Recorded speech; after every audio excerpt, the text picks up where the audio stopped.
sebuah hadis yang diriwayatkan oleh Imam Bukhari, Rasulullah Sallallahu Alaihi Wasallam bersabda, Sayyidul istighfar, Allahumma anta rabbi, la ilaha illa anta khalaqtani, wa ana abduka, wa ana ala ahdika wa wa'dika mastata'tu, a'udzu bika min syarri ma sana'tu, abu'u laka bi ni'matika alayya, wa abu'u bi zambi, faghfirli, fa innahu la yaghfiru dzunuba illa anta.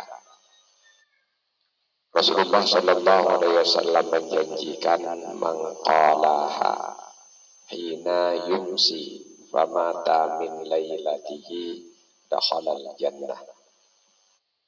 Siapa saja yang membaca Sayyidul Istighfar, yaitu Allahumma anta rabbi, la ilaha illa anta khalaqtani, wa ana abduka, wa ana ala ahdika wa wa'dika mastata'tu, a'udzu bika min syarri ma sana'tu, abu'u laka bi ni'matika alayya wa abu'u bi zambi faghfirli, fa innahu la yaghfiru dzunuba illa anta.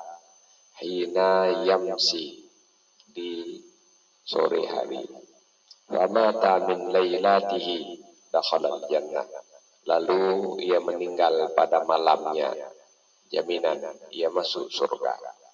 Wa man qalaha hina yusbihu, dan siapa saja yang membaca Sayyidul Istighfar ini di waktu pagi, famata min yaumihi, maka ia meninggal pada hari itu, dakhalal jannah, jaminan ia masuk surga. Wallahu a'lam bishawab, walhamdulillahi rabbil alamin.